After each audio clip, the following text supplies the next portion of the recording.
welcome to this episode of 3MFAers podcast. Today we're talking about the classic straight to DVD. Actually, that's not true. It was in theaters. It made $1 million in theaters. It had $1 million budget, $6 million opening weekend, 30-something million dollars in DVD sales. Comedic classic, Happy Madison production, Grandma's Boy, one of my all-time favorites. Had these guys watch it this week. Little opening. Thoughts? What do you guys think? Just a general, It's definitely a studio comedy from 2006. All right. Yeah, it's a nice time capsule of 2006, but I also felt like I needed to be high watching it. That's a thing for sure. Definitely a thing. Fair point. Fair point. How are you guys doing? I'm great. I'm currently looking. So last episode we had a discussion about my poetry from 11 years old, or when I was a kid, and I tasked my mother to look through my totes and stuff because she saves everything and find this poem. And she sent Mom, it to me. Can you find my 9/11 poem, please? Can you dig through the stuff? And two things. It was about 9/11. Oh my god! And it was 2001, so I was 11 in 6th grade. Just so we're clear. See, I was right. I did the math. I actually did the math while I was listening to it, and I was like, "Yeah, he's right. Okay, that's fine." I just love it, Brandon, because you argued so heavily that, like, no, you were so in 3rd grade. I still think there's something weird happening because I remember it, and either I got hit in the head too many times, which is a definite possibility, or you guys are wrong. Hashtag hockey, hashtag boxing, hashtag rugby, hashtag dumbass. No, we're probably wrong. That's probably right. Is it possible that there's a difference between U.S. and Canada schooling systems that I've been unaware of 100%. for 30 years? How old were you when you started kindergarten? I don't know. Were you 5? All right.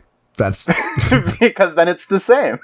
Anyway, sorry. So Josh. no, but I'm just to answer your question. You know what? Fuck it. I'm gonna read it. I read it last night just to kind of share it with Ryan because I had to hear it. And I'm 11. Give us a real dramatic reading. So I want you to emote and put effort into this. Yeah. I'll drop in real quick.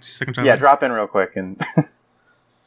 All right. The title of the book is called "The Anthology of Poetry by Young Americans." 2002 edition. Ooh! Wow! Right after. I would like, as much as you guys can, please refrain from crying, clapping, hooting and hollering as much as possible. I can't promise. Yeah, I'll do my best, but there's no problem. Just allow me to read it through before we all. Yeah, of course. Titled, "The Terror." Wow. I don't think you guys are ready for this. That's a good start. That's a strong start. The Terror. Oh my god. Strong start. By Joshua Allen Stir. Age 11. Let's go to school and read and write, but no one knows what is soon to come. At about 9 o'clock, people shriek when a burst of flames blows above 200 feet. We don't know what happened, no one knows why, but up in the dust, a demon flies. People die and people get hurt, but I just want to pound the dirt. I can't believe it's happening now, but I think now what's going to happen to the world now. It is going to be chaos, or it is still the same. We all don't know until it's over. Now I'm still confused, but I understand parts of it, that people are being saved if they're still there. But I think no one will understand why it happened on that day, that terrible day, September 11th. Thank you. Wow, I'm speechless. I loved your abstract use of structure. Yeah, no, I reread it. I was like, did people just rip this out of my notebook and just say, hey, let's publish it? No one proofread this, 11-year-old self. They're like, no, we like it raw. We like it just take it what it is. And it's so moving. Yeah, so. There's definitely somebody who loved Howl that was like, this is some children's beat poetry right here. This is the shit. So interesting. I haven't seen that. Allen Ginsberg, gay. Josh, gay. Coincidence? I think not. It's just funny because I probably haven't seen that for like since I wrote it. You know? I just love. I'm sorry, I don't mean to laugh, but when you just say "The Terror" by Josh Stern, I'm like, oh goddamn. Because like, yeah, like but I don't. And what I meant, just to clarify, when I was going off last week, like, I don't understand how you could expect anything different from like a child. Like, it's just this scary thing that nobody knows how to explain, because it is like very complex and difficult to explain, especially to a kid. Yeah. So like, yeah, like, oh, a fucking plane crashed into a building. That's horrifying. And that's like the only way you can filter that information through. So like, I'm honestly shocked that you were that articulate. You know what the craziest part though is? That was written on September 9th. I woke up from a bad dream and had to just like write Jesus this. Christ, Brandon. Is that too dark? I apologize. It's early. If I get a knock on you know the door, the craziest fucking thing is that nobody believed me.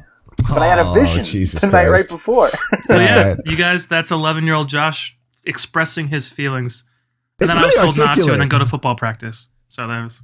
I mean, a little problematic when you said the demon. You know, you categorize the Muslim people as demons. I think, you wouldn't be able to do that. What I remember, I remember distinctly that probably was referring to, remember that picture that came out that was, now as I think about it, like highly manipulated, that like when the explosion happened, there was like a face in the cloud and it was like the devil. And now I'm thinking, as I'm like describing that didn't actually I'm just thinking like, wow. If you're just realizing that now. I wanted you so badly for the last phrase to be jet fuel can't melt steel beams. I wanted you to just slip that in so badly, Christ. But obviously, I'm sorry. I wasn't as educated at 11 years old about you're not up on the dank memes. So yeah, that's 9/11. I'm really excited for the Caleb Cushing remake of the Josh Stern poem. Oh god, can we do like a devised piece? Version. Like I optioned the rights to Josh's 9/11 poem, and we're gonna make a actually 8-part HBO miniseries. I was going to say, totally. Produced by Nicole Kidman and what's her fucking name, Reese Witherspoon. They're gonna be the leads of the Twin Towers. They're gonna be the Twin Towers. They're gonna be the Twin Towers. Wow. Yeah. I have a funny, a total jump here, but I have a funny. Brandon's got a funny 9/11 story. No, on set story from the other day. Oh yeah, you were on a fucking music video, right? Yeah, but so we're just chilling on set because music video a lot of time when you're an actor, not like a PA or art director or whatever. So you're just chilling a lot of the time, waiting to do whatever. And I'm chilling with this other dude who's one of the other actors. And when you're hanging out with people in the green room or whatever, you're just finding things to talk about or whatever. So we start with like little sports. And then it lands on like MMA, and we're both like very into that. So we start talking about that. And then this dude drops a comment as we're talking about one of the fighters, and he goes, "He reminds me of a character, Netero from Hunter."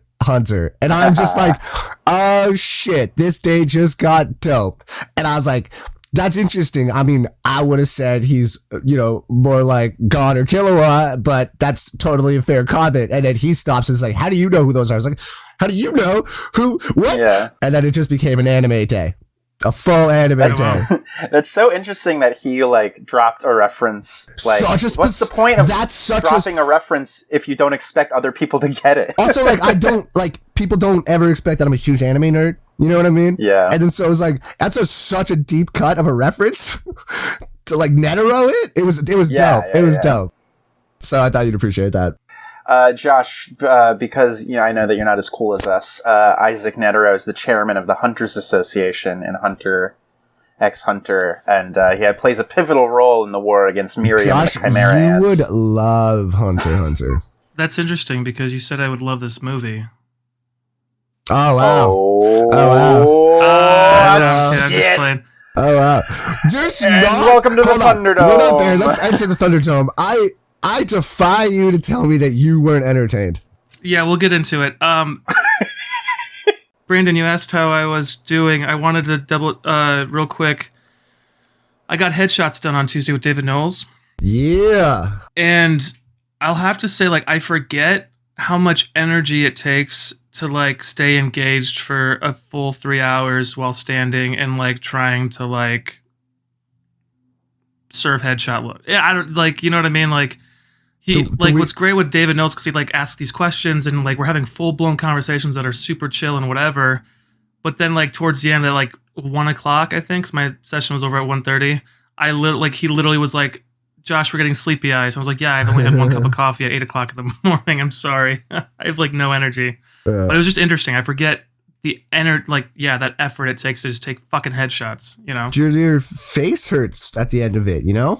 Yeah, I mean, there's something to be said like with like, it's the smirks, it's the laughing, and then like when you start thinking about something because your mind will wander, and then you'll laugh, and then he was like, you know, yeah. Cool. But the best thing I could have done was not shave my beard, because I realized, and this might be just me making shit up, but every time I would take headshots, I would trim the beard down to like it just in case I can do beard, no beard. But when I look at like who Joshua Stir is as a person, 99% of the time I have this full beard, you know, and like I'm not. That's me. This is the character. This is the person I am walking around. And there's no reason for you to go younger. You know what I mean? I mean, I already look young as it is in terms of... Yeah, right, exactly. Like if somebody looks at you and they're like, you know, like it's pretty easy to imagine you without the beard. Like you have really good skin. You don't look old. So it's like, okay, you take the beard off and you're like, oh, that's how old he would be. You know, it's not a tough... So it really helps. A tough jump. Yeah, definitely. And I have definitely got some flannel going on and some plaid. So I'm excited to see what they come out with, because I felt more myself like Josh. Got the lumber sexual look going on. Oh, yeah. The Tom Welling CW look? Oh yeah, Smallville, 100%. I got the Kansas look. That was, dude. I don't know that we've ever gone deep dive on this. Man, that was my shit growing up. Smallville was so dope. Really? You? All right, that's fair. I would never have guessed. That's super fair. You were about to be like, yeah, yeah. I was about to be so genuine about it. You were about to like take the bait. Yeah. No, Smallville. Just before he was like, "Oh, he's being an asshole." Well, that's the only look, because people think of like looks, right? Like, I mean, when I last did my headshots for school, like we only could get the one headshot, right? And like for the wall or whatever, and then, you know, the wall. But then I was like, I brought my suit just in case to get that suit look. But then I'm thinking like in terms of like a headshot for me, like I'm not a suit guy. Like I feel very uncomfortable in a suit. And so like, why would I take like a very performative photo with a suit just to have it? You know what I mean? Dude, like that headshot that I posted the other day, I've had for a year. And it's like, I don't know if you saw it, but it's me in a suit, and I feel that I look incredibly douchey, which I do. But then I was like, oh, that's a character, and a character that I go audition for all the time. Why am I not using? You have very strong features, and you're very clean. They're very like handsome, and the strong features, and that's the like with the suit. That's it comes off as like a douchebag because you're not the laid back hoodie.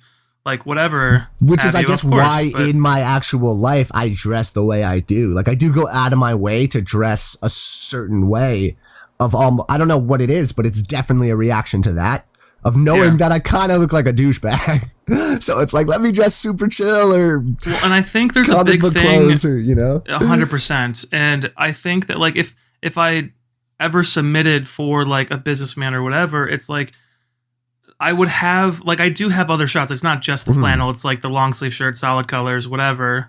But if they needed, like, I would wear the suit in the audition tape, right? Right, or like in the 100%. Thing where they can see me in a suit. Or like, you know, some photo shoots, they'll ask for like a body size photo of you in your suit that you have, right? For like extra work or things like that. So for that, like the point of the headshots session was for me to kind of really just be me, this like, lovable teddy bear, you know, trustworthy friend that loves to listen, and you know, and also hopefully, and that who's warm, that who I hopefully got out of it. So well, and also for you, I mean, definitely tell me if I'm wrong, but it seems like while we were going through school, it was definitely like, you know, we watched things changing with casting and things like that, but it was more you like having to try to, you know, fit yourself into different roles because we're doing a bunch of classics that, you know what I mean, nobody should really be doing at this point, but whatever.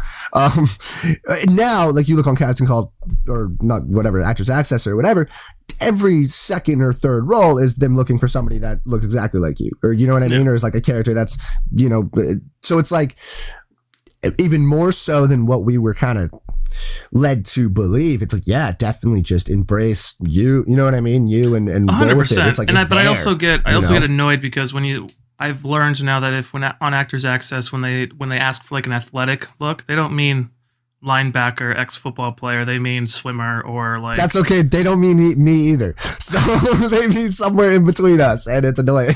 Yeah. Caleb, I'm sorry. I have domineered the first part. How are you doing? I'm fine. Just getting over being sick. Yeah, I was gonna say, were you like dying? The opposite of fine. Like right after we recorded last episode, Josh can attest, I was like, I gotta get the fuck out of here. And it was everything in me to like make it to the drugstore and like buy a bunch of NyQuil. And I've been like unconscious all weekend. And then finally I was like, all right, I guess I gotta go to urgent care. Yeah. But now I'm on drugs and it's all good. But yeah, just like, you know, anytime anything's been wrong, like slightly wrong with me, I've been like, oh my God, it's COVID and this is the end. So it was like definitely like freaked out, and it's impossible, I think, to not get a little bit freaked out. But then like, Yeah. It's all good, and I'm still here and I'm still chilling. Cool. But yeah, I just haven't been awake for a week, really. I've just been in bed, so I don't have much news. Well, I'm so happy. I've just been kind of lying in bed. I'm so happy that you woke up for this. Of course. I can't fathom missing a Nick Swardson discussion. I'm getting upset. Getting Oh, mad. well, you're going to get more upset. Getting Don't worry. Your smile on your face, Brandon, says otherwise. So I'm That's confused because with your I signals. enjoy your guys' conversations. It doesn't mean I'm getting mad. I'm not getting mad, I mean. All right? One thing I want to say before we get into that, because I still want to talk about other stuff, but at least did you guys enjoy how many quotes from this movie I've been saying for 4 years?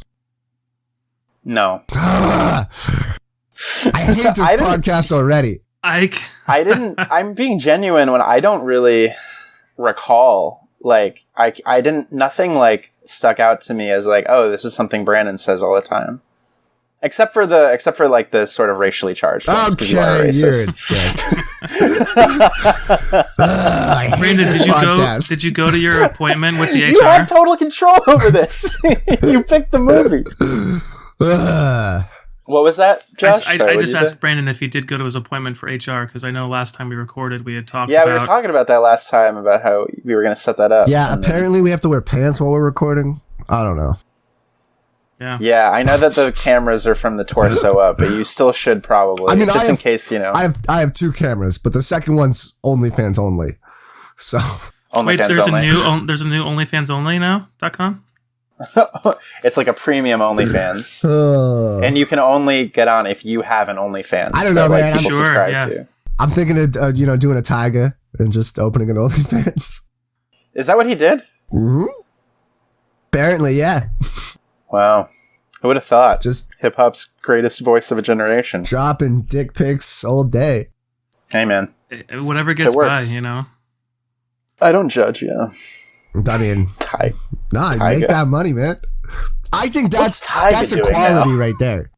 You know, what's her name made $1 million in a day? Bella Thorne. And she didn't even get naked. Yeah, Tyga's getting naked. Let him Okay. make some money. I don't judge people that have an OnlyFans, right? No. Like, if there's like a market, like, take advantage of it Yeah. and make money. But what are you doing subscribing to, like, you know, porn exists for free on the internet. Like, I don't understand I don't get it. I genuinely don't understand what possesses people to be like, yeah, pictures of naked women, I guess. I think... But you can get those for free by Googling. Like, I don't understand what the thing is. I think like, most why of it do is people like, do it. because it all stemmed from, like, OnlyFans started really kind of after the whole Tumblr debacle. You know, everybody, Yeah. when Tumblr cracked down on their adult Which content. was so weird because that's the only thing people used it for. Um, And then they were like, no, porn's illegal now because we got bought by like a website and it was like the advertisers, I think, was why. yeah. What is that noise? I don't know. What noise? Caleb, are you using your headphone microphone? I think Yes. it's rubbing. That's what it is. It's rubbing. It's Oh, I'm sorry. No worries. My That's what I bad, thought my it was. bad. Very good. Perfect.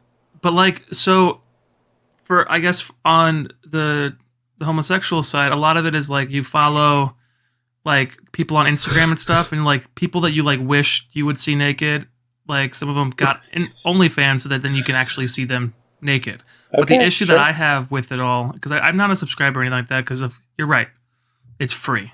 Like, we fucking have the internet. But it's like, there's always these deals and these whatever, but then you actually have to create content every time for my friend had this funny joke of like, you know what, if you're going to do a OnlyFans, I expect season breakdowns. I expect an episode every week. Like, if you want my money to be, if you want me $5 a month, I expect content. I expect more new stuff. Media. But if I'm doing an OnlyFans, that content's going to be my dick, not a bunch of other content. No. He's saying how many different pictures of your dick from different angles can you possibly produce? Yeah, I don't know. I mean, it's probably why if you do videos, don't have an do new videos. You know what I mean? So you're saying if you did know, you would have one? I don't know, man. What I'm saying is I'm broke. So yeah, none of us have an OnlyFans, which is why we're all poor. We're all poor. If we did, we'd be rich. Get that Bella Thorne money. Did you guys hear about the whole controversy with that though? Sorry, now that we're talking about this. Yeah, totally. Didn't we talk about it on here? I don't think so. Yeah. Maybe privately we talked about it. I think it's fucked up. Yeah. She's already very wealthy, and then to come into a space where other people are making money, and then fuck around and cause the rules to get changed. Yeah, I don't know if other people can't make money on purpose. But it doesn't matter. It still happened as a direct result of her actions. Yeah, she's already a millionaire. What are you doing? And then other people are paying their bills with this money, and then because she fucked around and lied to people, the rules got changed. Yeah. And so now other people's income is getting fucked with. Yeah. And then she was tweeted out, she's like, "Oh, I'm sorry." I was like, "Oh, great." Yeah, I'm sure everybody feels a lot better now that you're sorry. But whatever. I don't know. I've never seen a Bella Thorne movie, so I don't even know what the fucking hype is. Either have I, but I heard that those babysitter ones are fun. Oh, is that her? Yeah. Yeah, I've heard those are pretty good. Yeah, babysitter ones. I heard they're just very aware of themselves, which I appreciate. Yeah, self-referential. Because especially those were even the last Friday the 13th or the last Freddy Krueger. They had the same thing. They were aware of themselves. They were funny. You know what I mean? Yeah, you can't do anything that's not coded in irony now. Everything has to be meta. So I don't know though, but that fly on Mike Pence's head last night, I was dead on the floor because somebody on Facebook said that's ancestor, right? That's an ancestor right there. That's Mushu coming in and that being was sent by ancestors.com. Hey guys, what's up? You don't want to hear what he says. Yeah, look at this product. Yeah. Lay my eggs. It's kind of fun. I don't know. I couldn't help but laugh. I was just really, this is a sign. Yeah. If there ever was one. We'll see. We'll see what happens. I'm still very much on the fence. I don't know who I'm going to vote for. Of course. Yeah. No, I totally get it. I think you need 2 more debates before I think you'll fully... Yeah. And even then, I think it's going to be a game time decision when you get to the polls. Really? Yeah, it really is right up until the booth. We get to the line in the booth. It's just they're both so hot. Boo! You know what I mean? Trump and Biden are just both so fucking hot. And that's the only reason they have those jobs, because they're so attractive. Dude. You can get anything you want when you look that good. It's, whatever. Dude, Trump single-handedly keeps Maybelline employed or in business. Trump's OnlyFans rakes in the dough. His foundation. Got that cake. Got them cheeks.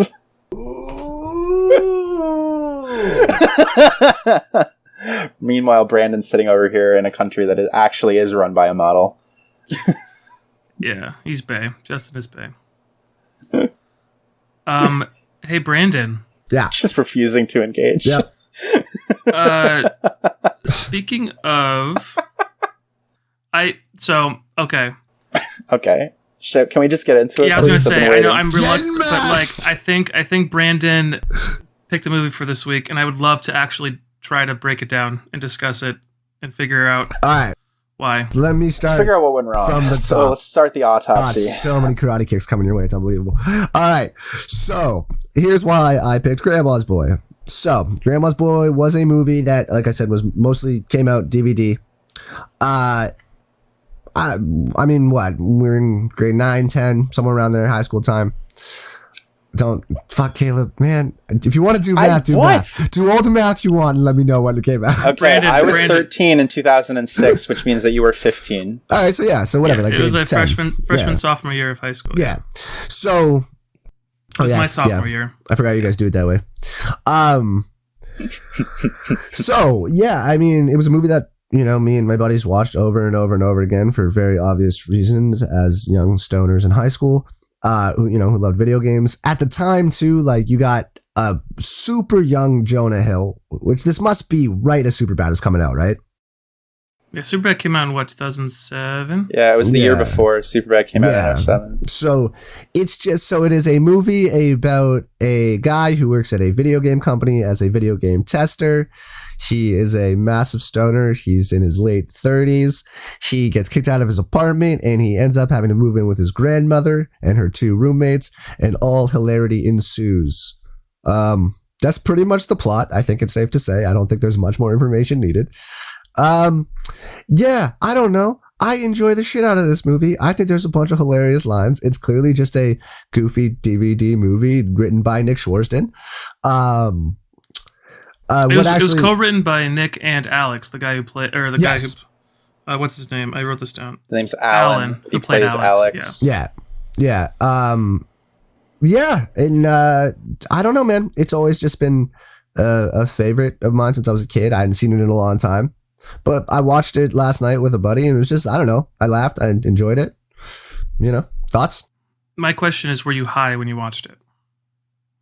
Yeah. Yes, I was. I think that was the missing ingredient to Josh for and me, I's. it's also nostalgia. And the reason I picked this movie is because last week we watched The Hottie or the Naughty, starring, what's his name, Caleb, do you remember? Joel David Moore.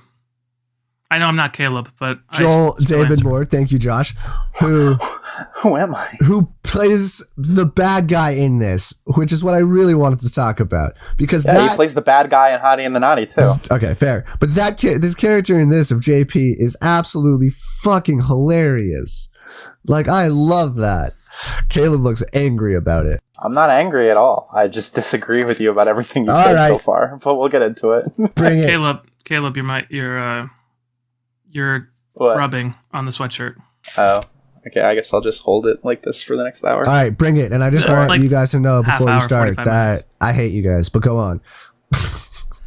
Brandon, I like that you brought up when like the watching it over and over again with young stoner friends in high school, because this movie obviously was impressionable to you. I can see where the appeal is for like a 15-year-old, 16-year-old. I do remember watching this. I have watched this movie before because I do remember a lot of the scenes. So I said there was going to be no way that you didn't see this in high school. Yeah, but there's a reason why I only watched it like once or twice. Like, it's not same thing with like Superbad and things like that. Pineapple Express. Like, I watch these movies because with the guys or whatever, but then I don't watch them again. And that's so I get it. Like, I get why that you would be very down to talk about this. I guess in terms of, it is funny with the Happy Madison production type of movie. Like, if you look at Alan Covert's like resume or like on IMDb, he's like in essentially any Adam Sandler movie that's ever been created. So I'm assuming they're like buddies and stuff like that, and like always gonna work together, like have parts for each other and different things or whatever.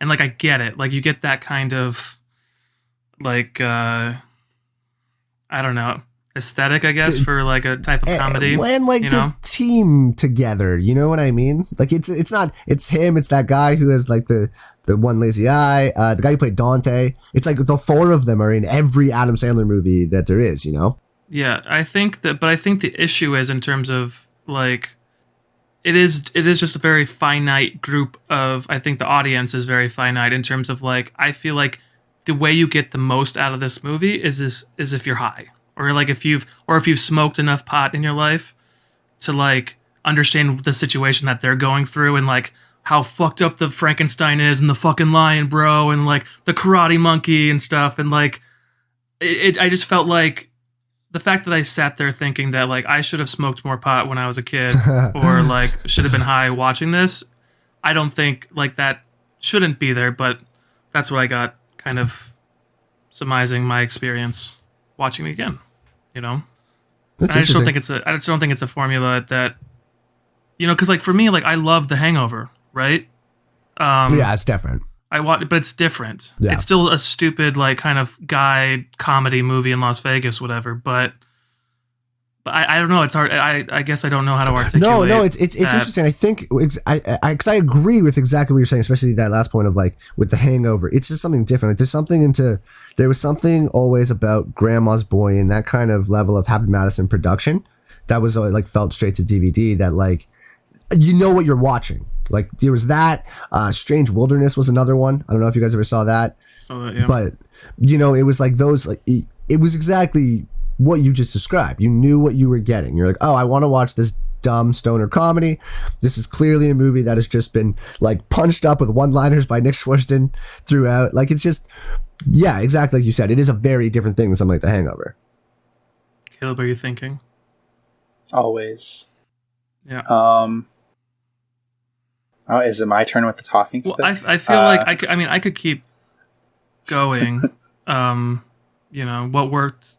Like, while Caleb collects his thoughts. Oh no, my thoughts are collected. He's waiting. I'm just waiting for the opportunity to jump in. I feel like okay. So, what I'm gonna say real quick. I guess for me, what I think the funniest parts of the movie were the miscommunication type of misunderstanding tropes of like, you know, thinking something else, like the whole scene with them meeting the coworkers meeting the grandma and the friends. Yeah. I thought was funny because he's been feeding them the story that these three girls that these like have crazy sex with all the time, but then it's like his grandma, and then that was funny. Like the construction of that scene was humorous. And then the fact that one of the better grandmas, the one who drinks all the wine, who slept with Nick. The fact that she just, no matter what, just thinks like Alex is gay. Like I think that's funny, you know? Yeah, the one line where she's like, my nephew's gay too. I'll set you up with him. And he's like, yeah. Thank you, but I'm not gay.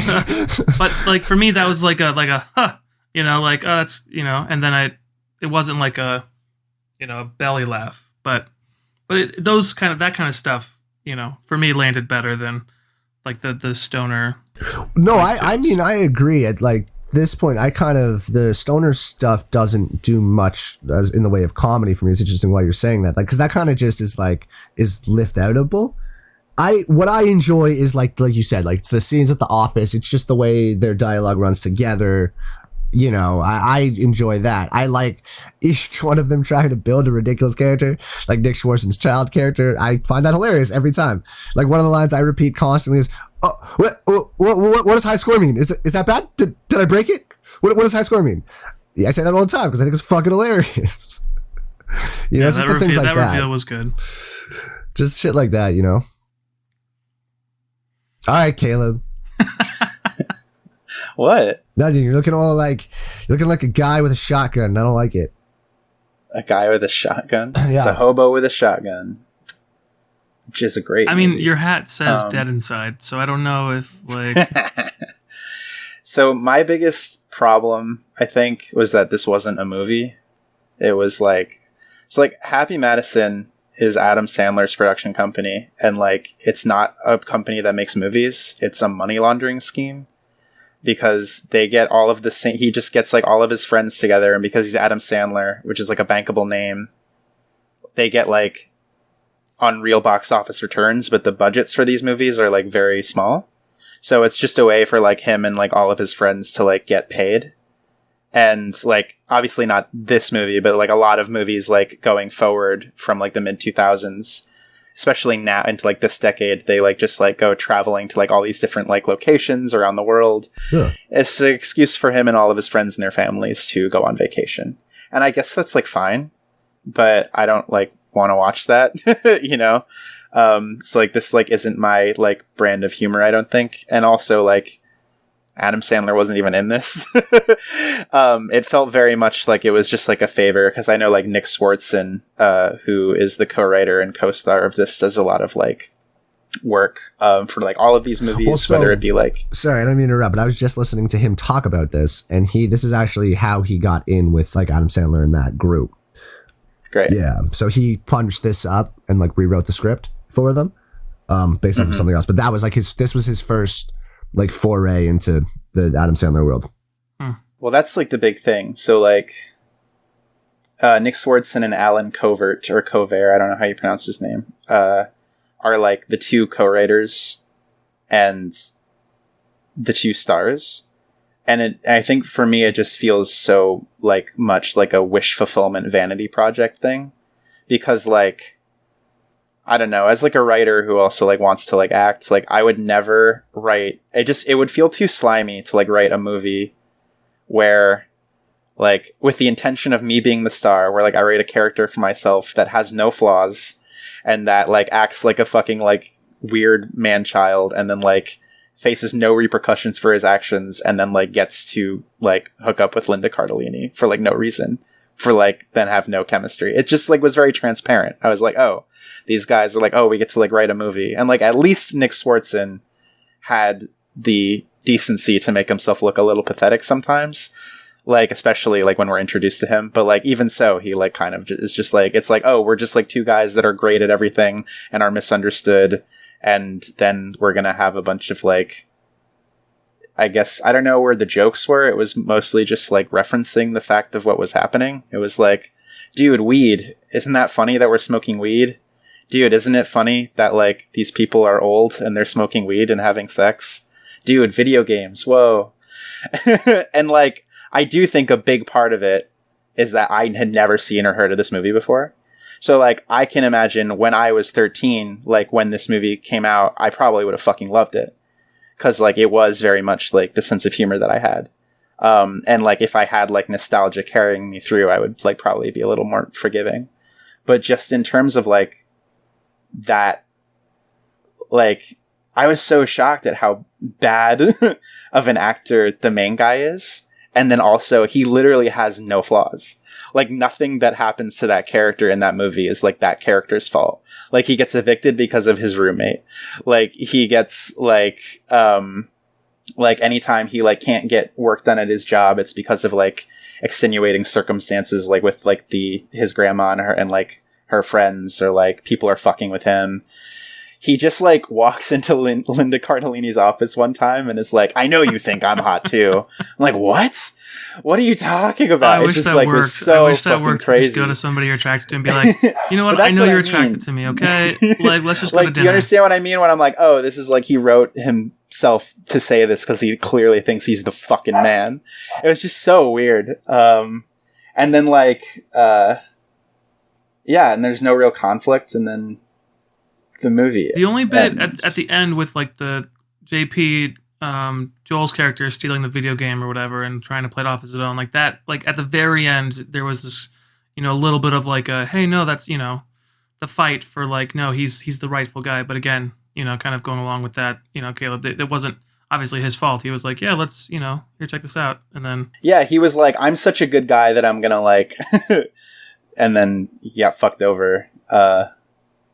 I liked JP's costume. I thought he looked really cool. Matrix. Like, because he was like clearly doing like a Matrix thing. Well, that's good that like. Which also when it came out, right?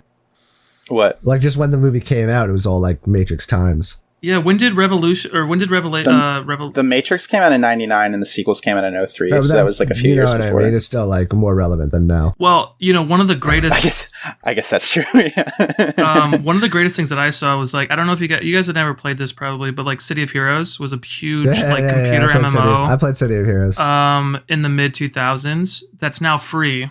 That like I still play sometimes. Like some programmers got together and were like, this is a great game. We're going to do it ourselves for donations or whatever to keep it running. And I think they're in process like buying the rights back from NC Soft or whatever. But it was cool because like that's the nostalgia for me is I was on that shit every weekend, and it's just City of Heroes, City of Heroes, City of Heroes. So I appreciate that, and this was definitely like I said, like a time capsule of the mid 2000s, and it was fun like the Motorola phone, or you know, that tripped me. The flip phones kept tripping me out. It's so fucking dated in the mid 2000s. And it just doesn't. Like, the weird race stuff. Like I was like really surprised at that. Like I know I shouldn't have been, But like the African character and the Asian character, I was like, Jesus Christ, this is pretty intense. Like even for Adam Sandler, you had like the obligatory Rob Schneider doing an ethnic voice, and I was like, we're so past this. It's just so crazy. Yeah, like I mean, it stays so in the mid 2000s. Well, I actually never. So I was thinking about that. I didn't realize like he gets away with that because he's Vietnamese. Is he actually Vietnamese? Yes, he is. It's interesting because he does a lot of like Mexican silly voices and like other. He like bounces around a lot. I don't know. He is like full on half like. Sorry, my bad. Filipino. He's half Filipino, not Vietnamese. Filipino, yeah. So like he's, it's I don't know if that necessarily gives him carte blanche to like do whatever. No, but I agree that it is the last 20 years make a lot more sense. Let's put it that way. You know what I mean? It's definitely better than if he was just white, for sure. Because it is like he does so many accents that are like ethnically charged that you're like, wait, what? How is this a note? And then you're like, oh, okay, cool. That definitely makes it better than if it was just like fucking. But just like the fucking, I think the biggest one that shocked me was like how much screen presence they give to that like African character, like making fun of Xhosa and like the clicking and even like I know it's just one stuff, scene, but like the Chinese and like the joke, like the only joke at the scene, the guy like Dante like literally turns to the screen like he's actually full on Chinese, isn't that fucking crazy, bro? I'm like, what? I guess. I mean, the fact that I did laugh the one time I genuinely laughed. I thought it was very funny.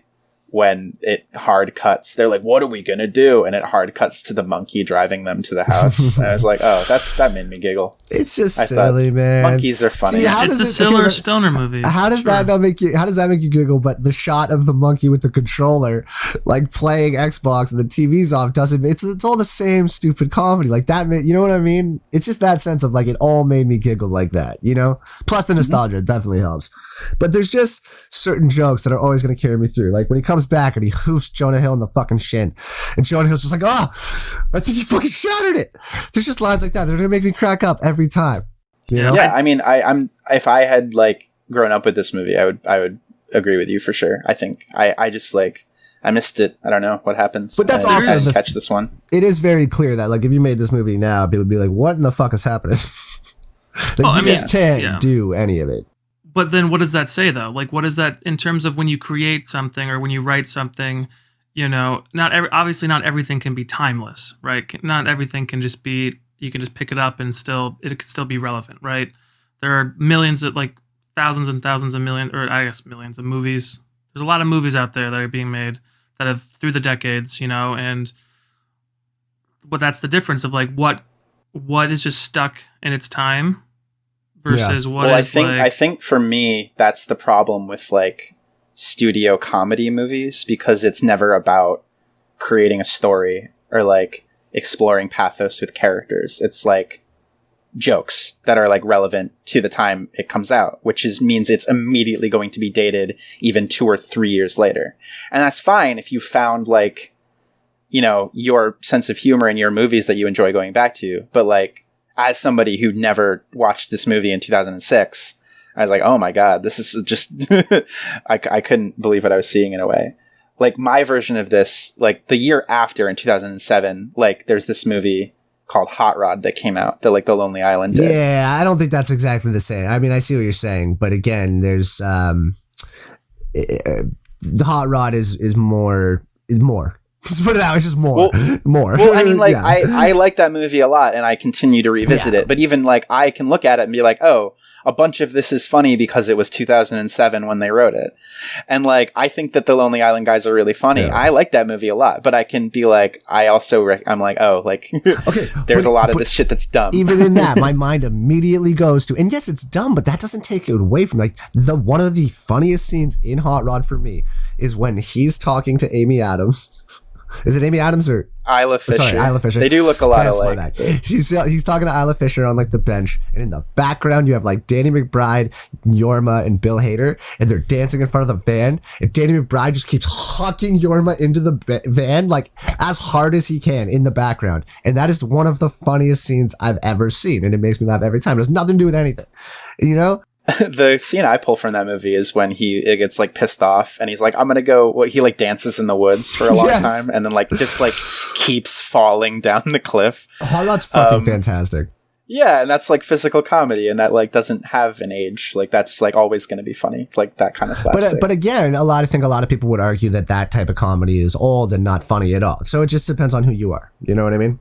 Yeah, that's true. So for sure, yeah, it's all subjective, and that's definitely. I'm not trying to say like my opinion is the correct one. I'm just trying to like explain where I'm coming from. But so my point from last week after the Hottie or Naughty about the main guy and him playing JP in this, I think that you guys see what I'm saying, right? Like the guy can do characters and do comedy. I mean, he's very funny in this movie. I think that character is great.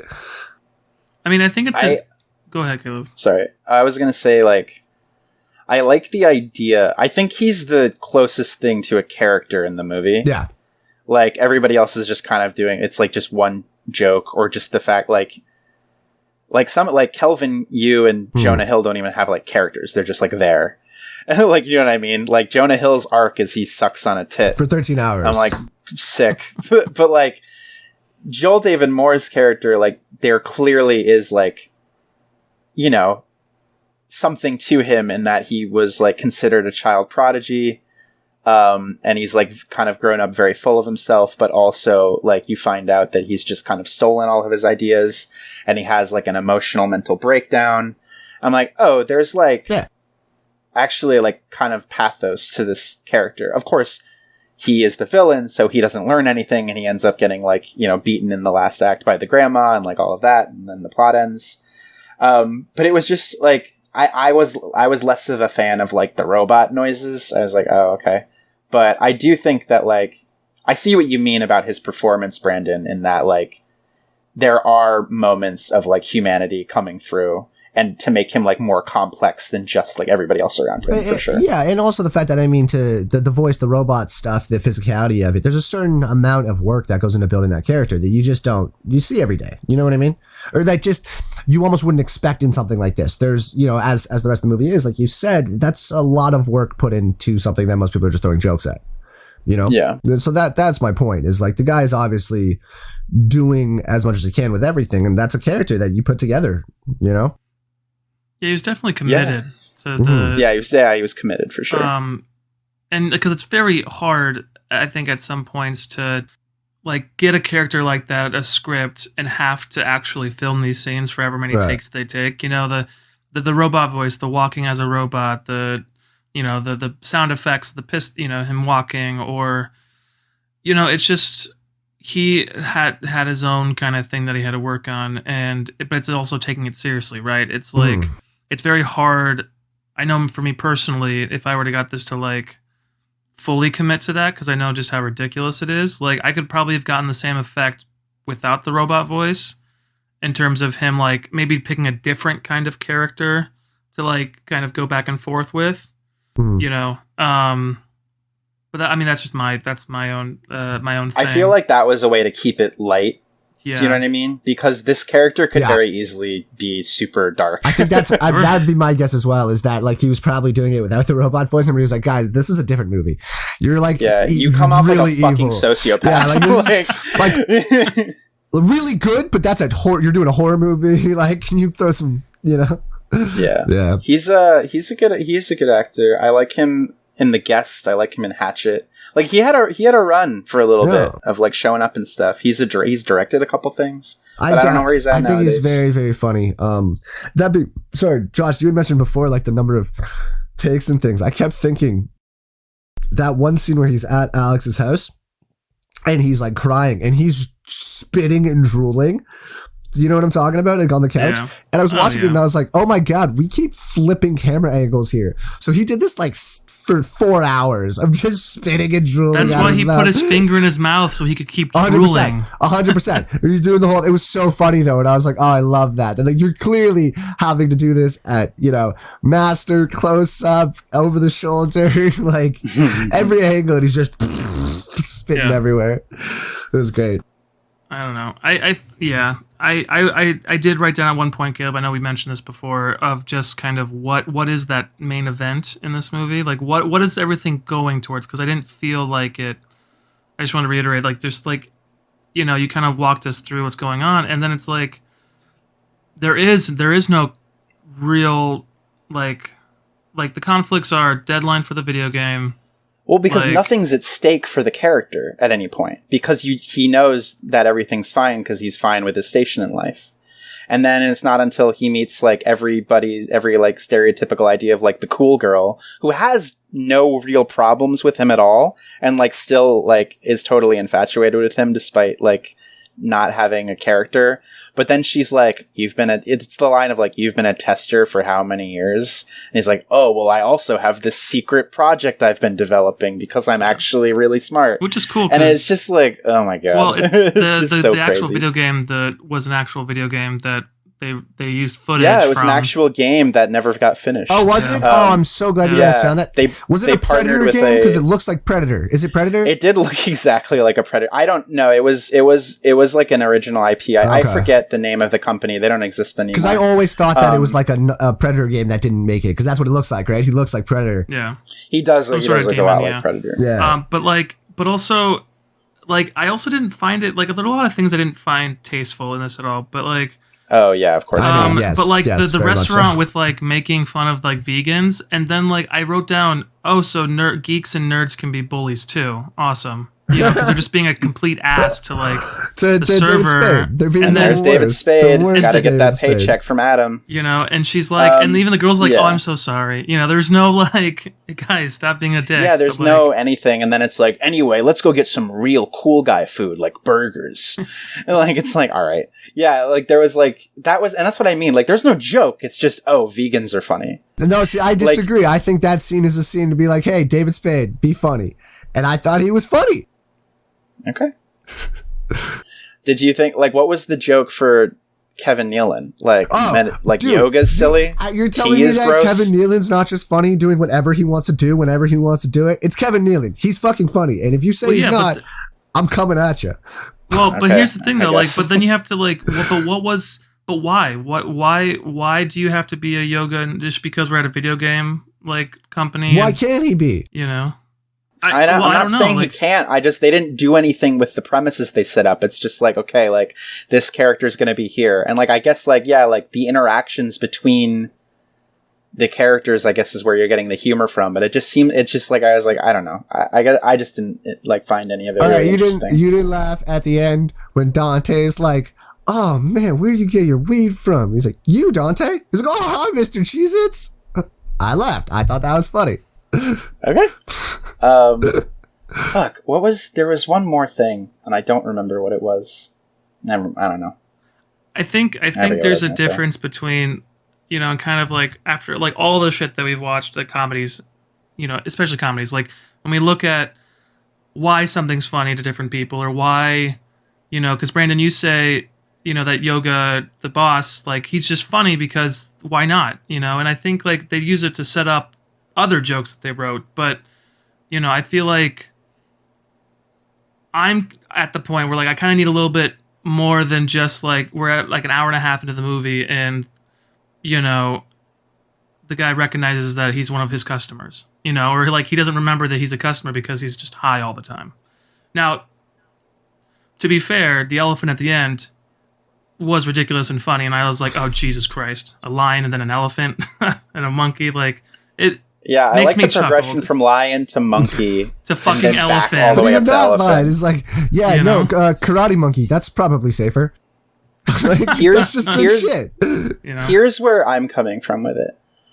I think we've watched movies like What We Do in the Shadows, or even like Harold and Maude, where like they commit and take their premises like farther in interesting directions.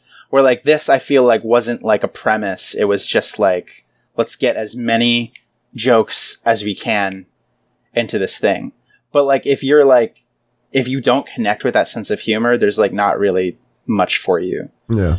But like Brandon, when you suggested like What We Do in the Shadows, like that's a movie where like I think they got the best out of all of their situations, where it was like not only are those dudes super funny and they're like rattling off all these great jokes, but they committed to the premise that they had set up for themselves. They explored their characters. Yeah, it's just it's a very different thing.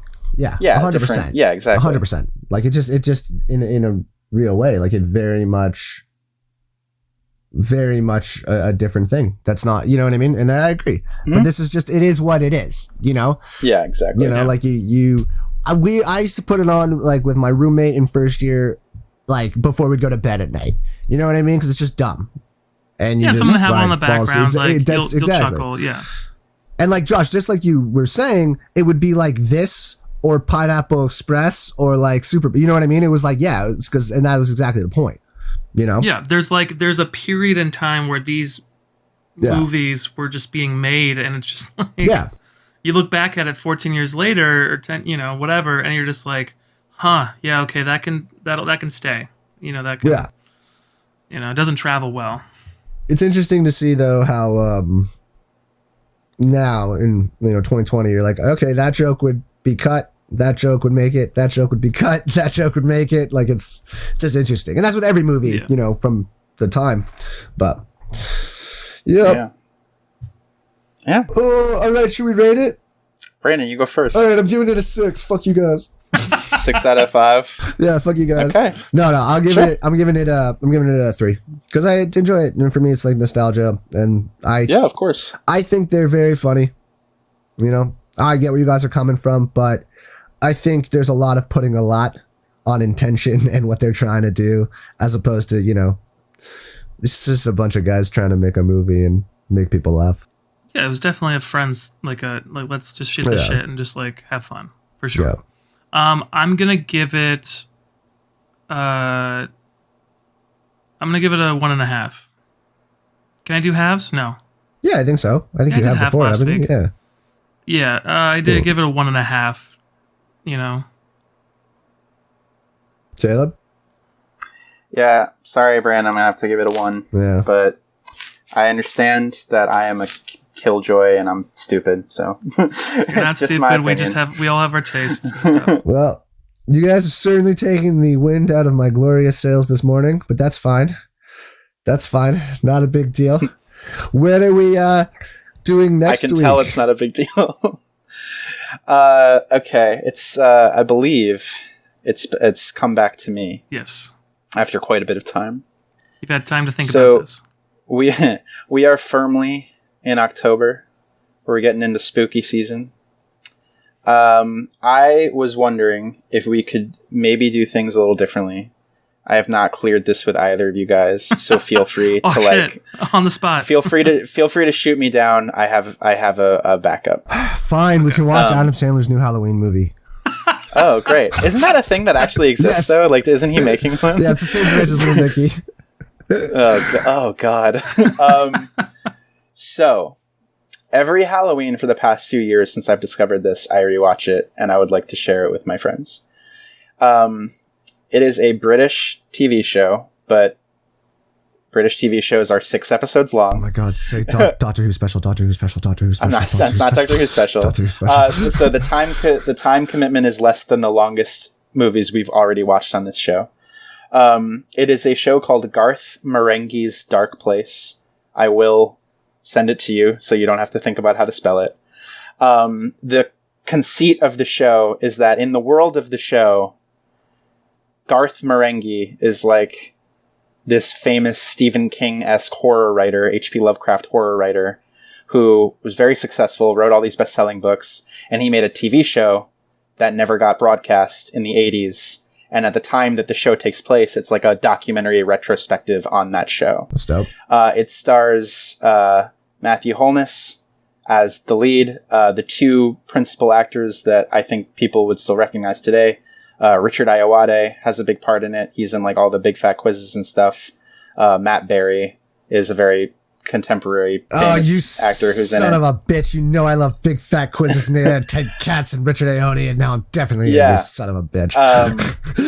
I think it's very funny, but also they do a lot of things like it's very like satirizing like not only horror and sci-fi, but also as people who went through art school and know a lot of pretentious people, it's very fun to watch people make fun of pretentious artists. I think it's something you guys will both really enjoy. It's only 6 episodes long. You can find it all for free online, and I can send you links. It's that kind of dry British humor. It's the driest. All right. I'm in. Sorry, Justin. No, yeah, you had me at making fun of pretentious artists. Yeah, I think it's all something we'll enjoy, and it's very much in the Halloween season. That sounds dope. Fuck, now I just want to go watch 8 out of 10 Cats and all that fun stuff. I'm actually super glad about that. Is that something that we're open to? I mean, obviously that's a very short one, you know, with 6 episodes brings it to, but I'm also down to have that conversation about opening up to, you know, short things and things like that, if you guys are down. Well, I think we can all like kind of what Caleb, the way I mean, going forward past this. 100%. Yeah. As long as it's within the realm of, like, let's say The Godfather length, like don't. Right. I mean, they're not 6 hour-long episodes. It's, you know, guys. For next week, I'd like us to watch 4 seasons of The Walking Dead. Okay. And it's going to be season 2, 6, 3, and 8. So perfect. Really random. Yep. Oh. So not even the beginning. No. just jumping in. But yeah, so like I'm totally down to do like great. short limited series if it's pertaining and to like a thing. It's also like remember it's British broadcast. It was Channel 4, like so they're 25 minute episodes. Right. Yeah. So it's like less than 3 hours, and it's all for free on Vimeo or Dailymotion or whatever. Great. So yeah, that's Garth Marenghi's Dark Place. Awesome. I would recommend watching 1 episode a day.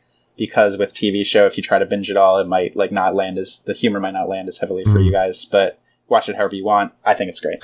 Dude, I fuck with that hard. I'm stoked.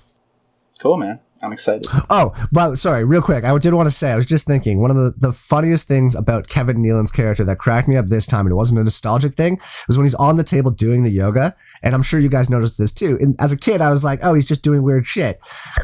As an adult, I was like, oh, you're doing acting stuff. He's just doing spinal undulations the whole time. And like, that's what made me laugh. That's what made me laugh this time around. Yeah, it was just, oh, this is you clearly just doing acting warm-ups that you've learned. And that made me laugh this time around in a different way. He didn't even know the camera was on him. He was just getting into character. No, but it was just really, I was like, oh, you're clearly, like, you're doing spinal undulations on the like you're doing exactly. So that this time around made me laugh very hard. There's technique involved, of course. Always. Always. Cool. All right, Brandon, you want to take us away? All right. Thank you guys for listening to this episode of 3 MFAers talk about Grandma's Boy and Crush Brandon's Dreams. Next week, we're talking about, what are we talking about next week? Garth Marenghi's Dark Place. Garth Marenghi's Dark Place featuring BBC All-Star Richard Ayoade and others, whose names I already forgot, but I will pick up for next week and remember. All right. Halloween season, baby. It's Spooktober, baby. Spooktober. Spooky, scary skeletons. Like, follow, subscribe. You can find us on YouTube, Spotify, Apple Music, Amazon Music, and podcast will be going up on today. Anywhere else, you can also check out our RSS feed at 3mfairspodcast.com. Follow us on Instagram at 3mfaires. And Josh? Yeah, no, I'm personally on the social media, Facebook, Instagram. I post periodically, and yeah, all the links we're also on Twitch. So hopefully some of these videos will start posting up and streaming, especially when we have guests. And yeah, we're putting some stuff on YouTube too. So keep an eye out for that. So, bye.